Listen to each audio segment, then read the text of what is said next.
మన హాస్పిటల్స్కి ఎంత పేరుందో అందరికీ తెలుసత్తయ్య.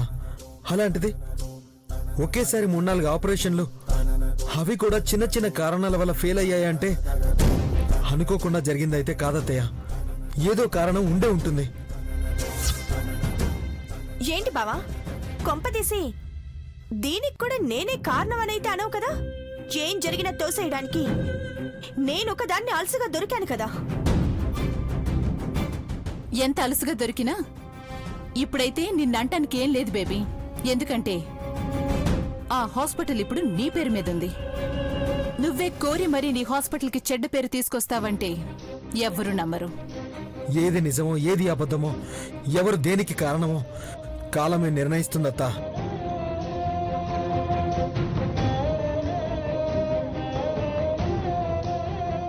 ఎందుకు ఇలా జరుగుతుందో అర్థం కావట్లేదు కోమలి. ఆ దరిద్రం వదిలిపోయింది.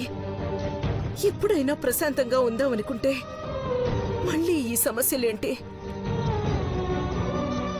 అసలు అన్నయ్యకి ఈ పరిస్థితి రావడం ఏంటి చెప్పు? కొద్ది రోజుల్లో నయమైపోతుందని డాక్టర్లు చెప్పారక్క. బాధపడద్దు.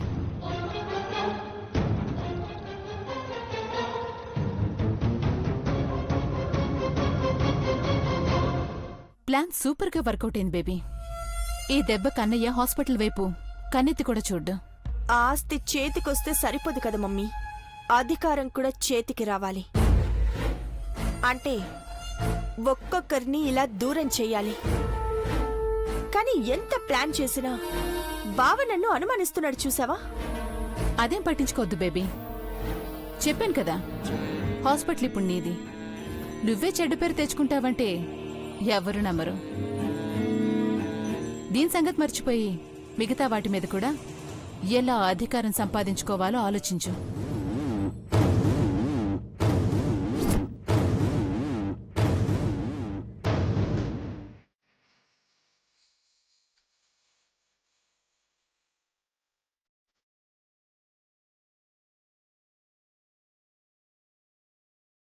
ఏంది దొరా, మళ్ళా ఆలోచనలు పడినట్టున్నారు?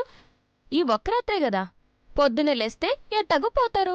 నిజం చెప్పనా, ఏంటో అసలు నాకు ఇక్కడి నుంచి వెళ్ళాలని అనిపించడం లేదు.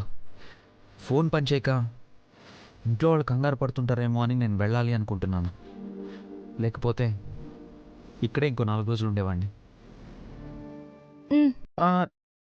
బానే ఉంది, నేను తింటాను. చెయ్యికి ఇంకా కట్టెప్పలేదు కద్దారా, నేను తినిపిస్తానులే.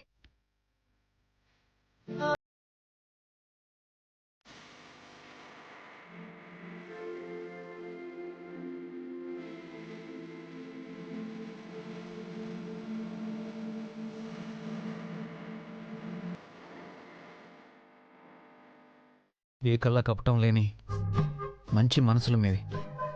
అసలు మీరే లేకపోతే నేనేమైపోయి ఉండేవాడినా? అట్ట లేకపోవడం అంటూ ఉండద్దరా. ఆ దేవుడు ఎవరి కోసం ఎవరిని పంపాలో ముందే రాసి పెట్టుంటాడంట. నిజంలే, ఎక్కడ నేను, ఎక్కడ ఈ గూడెం, ఎక్కడ మనం ఇలా కలవడం ఏంటి? మనల్ని మళ్ళీ కలపడానికి ఆ దేవుడు ఈ రకంగా ఒక దారి చూపించాడు మధుగారు. ఈ జన్మలోనూ మీ అందరితో ఏదో బంధం ఉండే ఉంటుంది. అందుకే ఈ జన్మలో ఇలా కలిసేలా చేసుంటాడా దేవుడు.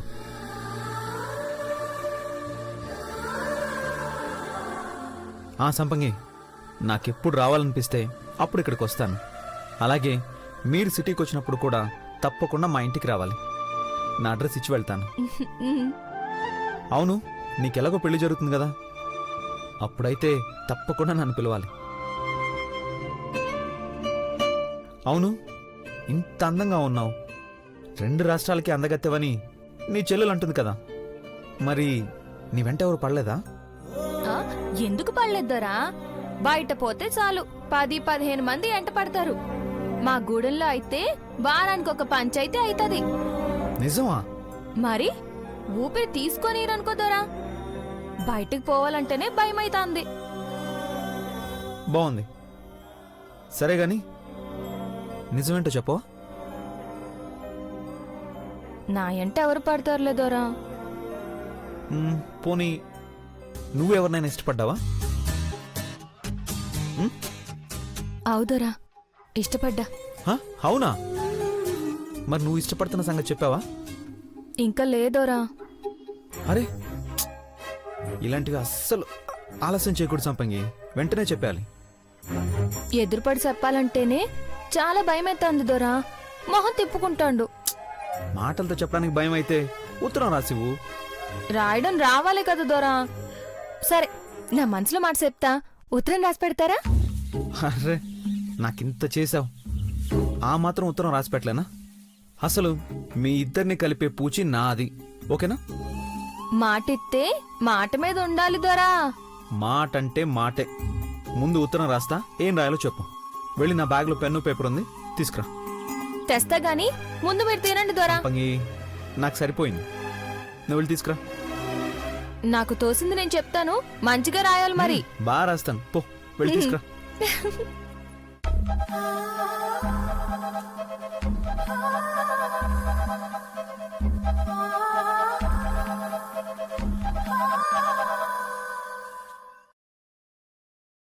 సరే చెప్పు. ఎట్టా చెప్పాలబ్బా? రాసుకోండి దొరా. నా గుండెల్లో ఉన్న మనసున్న మారాజు దొరా. ఎప్పుడైతే ఆ మారాజును చూసినో గప్పుడు నా గుండెల్లో గంటలు మోగినాయి దొరా. నా కోసమే పుట్టిండేమో అనిపించింది. రాసిండ్రా దొరా? రాసాను, చెప్పు. తర్వాత చెప్పు. అక్కడక్కడ కాస్త ఈ పూలు గా సుక్కలు అన్ని కలిపి అందంగా రాయిదోరా. చదివితే మనసుకి హాయిగా ఉండాలా. నా మనసు ఏందో తెలియాలా. అలాగేలే, ముందు నువ్వు చెప్పు. ఆ సూపుల్లో ఏదో మాయ ఉండదు దొరా. ఆ మాయకి పడిపోయినా. ఎప్పుడు చూస్తానే ఉండాలనిపించేది, కలిసి బతకాలనిపించేది.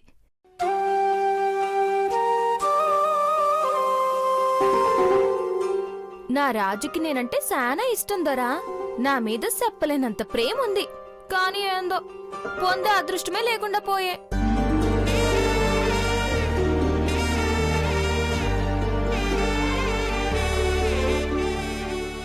ఏంది దొరా, ఏమైనా యాదకొచ్చిందా? లేదు లేదు, నువ్వేదో ఇష్టపడ్డావంటే ఏదో మామూలు ఇష్టం అనుకున్నాను. చాలా ఉంది. సరే చెప్పు. గంత ప్రేమ పెట్టుకుని మొహం ఎందుకు చాటేస్తాండో తెలియదు. ఉన్న అడ్డలన్నీ పోవాలా. నన్ను మారాండ్లా చూడనక్కర్లేదోరా. పాదాలు కాడ గింత సోటిస్తే చాలు. పానాలు ఇడిసేంత వరకు పానంగా చూసుకుంటూ బతికేస్తాను.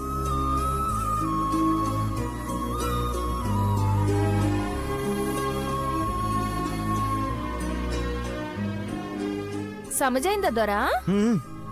అర్థమైంది. కింద సంపంగి అని రాయండి దొరా. రాస్తా. ఇట్లు నీ సంపంగి. ఏం రాసిండ్రో జర చదవండి దొరా. చదువుతా. నా మనసులో కొలువున్న మనసున్న మహారాజుకి తొలిసారి నిన్ను చూసిన క్షణం మదిలో కోటి వీణలు మోగిన భావన. ఎన్ని జన్మల బంధము మళ్ళీ ఈ జన్మలో తోడవడానికి వచ్చిందేమో అన్నట్టు అనిపించింది. ఆ క్షణమే నీ మాయలో పడిపోయా. ప్రతి క్షణం నీతోనే ఉంటూ, నిన్ను చూసి మురిసిపోతూ, నీతోనే బతకాలన్న ఆశ. నీ మనసులో నాకు చోటుందని తెలుసు, చెప్పలేనంత ప్రేమ ఉందని తెలుసు.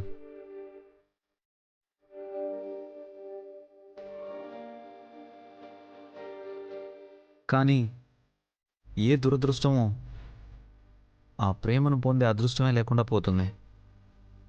మబ్బులు పట్టిన ఆకాశమైనా ఒక్క చుక్క నీరైనా జారదెందుకు? గుండె నిండా ప్రేమ ఉన్నా ఒక్క చూపు కూడా చేరదెందుకు?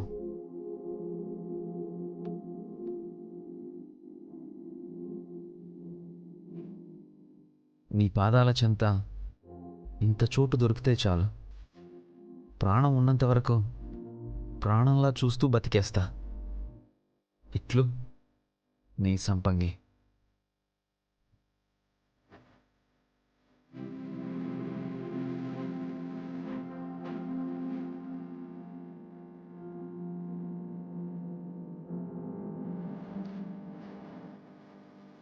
గుండెని పిండేసావు సంపంగి. చూడు,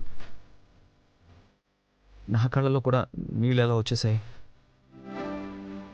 నా బాధ అయితే అర్థమవుతుంది కదోరా. ఎందుకు అర్థం కాదు సంపంగి? ఈ లెటర్ చదవగానే నువ్వు అతని పాదాల దగ్గర చోటు కోరుకోవడం కాదు, ఆయనే నీ పాదాల దగ్గరకు వస్తాడు. అయ్యో వద్దు దొరా. ఆయన పాదాల కాడ చోటు దొరికితే చాలు. సరే, ఇంకేం ఆలస్యం చేయకుండా ఈ లెటర్ తీసుకెళ్ళి ఇవ్వు. అయ్యో నా కాడ ఏడుంటది దొరా. ఏడ పాడేస్తానో ఏందో. మీ కాడే భద్రంగా ఉంచండి దొరా. నేను అడిగినప్పుడు ఇద్దరు గాని. సరే సంపంగి, నీకు మొహమాటం అయితే చెప్పు, నేనే ఇస్తాను. అలాగే నేనే దగ్గరుండి మీ పెళ్లి జరిపిస్తాను. గట్లనే దొరా. నా పెండ్లికి మీ పెండ్లాన్ని తీసుకొస్తారా? ఆవు కదలా, చుట్టూ తిరిగి మళ్ళీ అక్కడికే వెళ్తామే. ముందు నువ్వు ఈ లెటర్ ఇవ్వు, తర్వాత సంగతి చూద్దాం. దొరా, మీరు వెళ్లే ముందు మా గూడెం అమ్మోరు తల్లిని దర్శించుకుని మీ మనసులో కోరికను కోరుకోండి, వెంటనే నెరవేరుతుంది. అలాగే సంపంగి. ఇదిగో దొరా, ఈ గోళీలు వేసుకోండి. అమ్ము, ఇది మాత్రం వద్దు. అరే, వేసుకుంటే ఒళ్ళు తెలియకుండా నిద్రపోతున్నాను. నొప్పులు తగ్గాలంటే వేసుకోవాలి మరి. వేసుకోండి.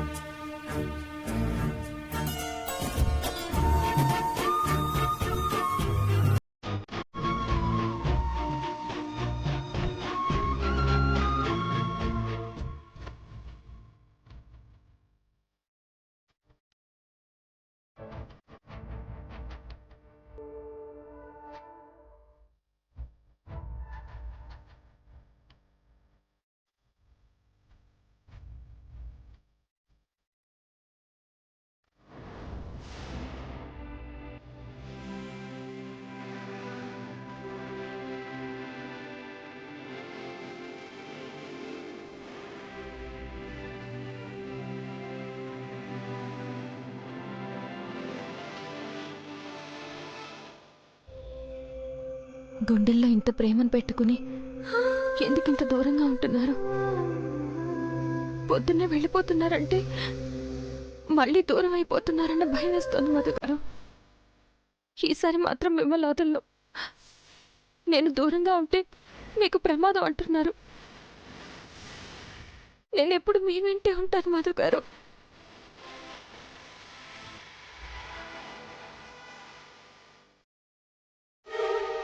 అక్క, ఓ అక్క, ఎక్కడికి వెళ్ళుంటుంది? అక్క, మృదులక్క, మృదుల, మృదులక్క, మృదుల ఇక్కడేంటి?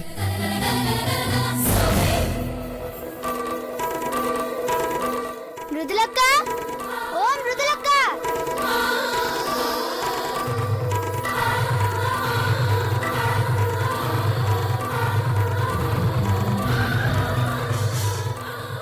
అయ్యో రామచంద్ర, ఏడికి పోయినది? పొద్దుడు సందు నుంచి కనిపిస్తలే. మృదులక్క,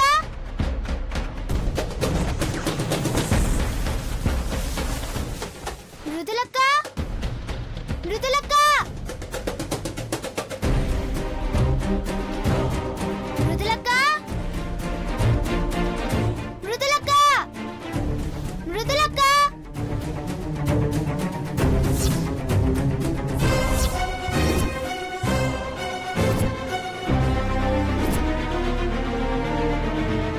సచ్చిన దేవుడా.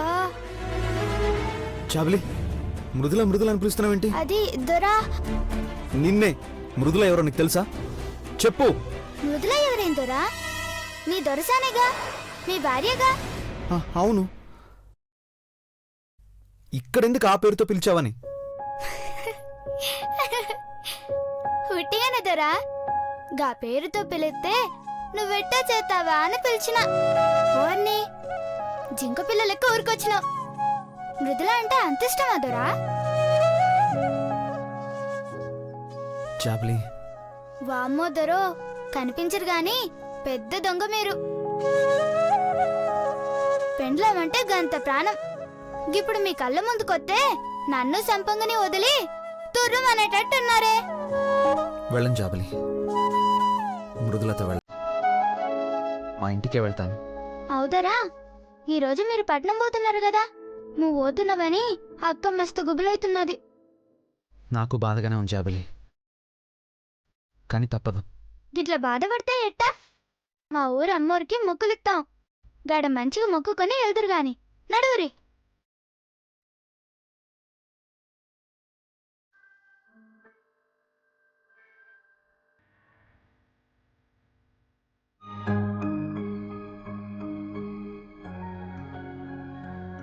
Hi aunty.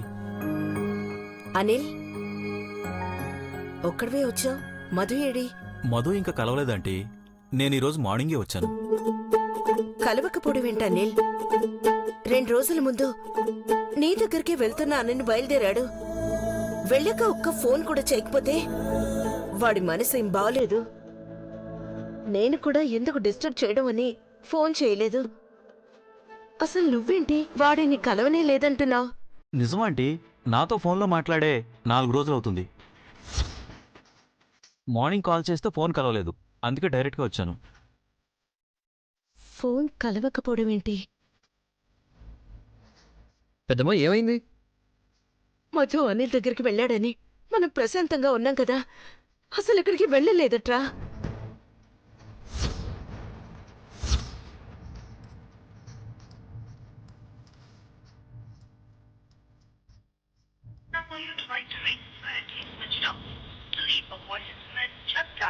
Phone switch off వస్తోందిరా. నువ్వు మధుతో ఆఖరిసారి ఎప్పుడు మాట్లాడావు? అన్నయ్య మూడేం బాలేదని నేను కూడా ఫోన్ చేయలేదు పెద్దమ్మా.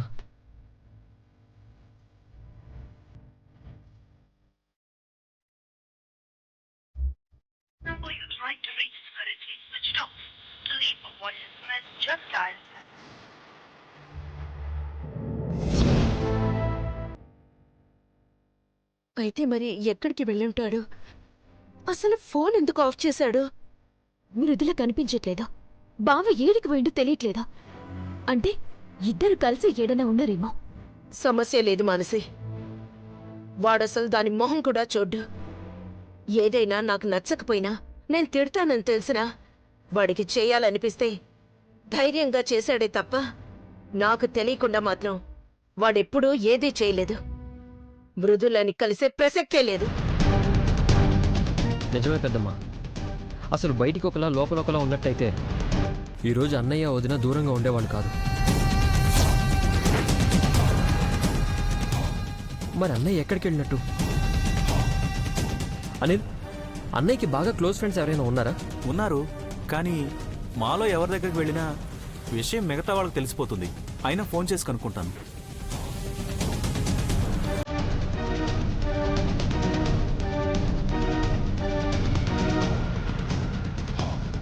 హలో.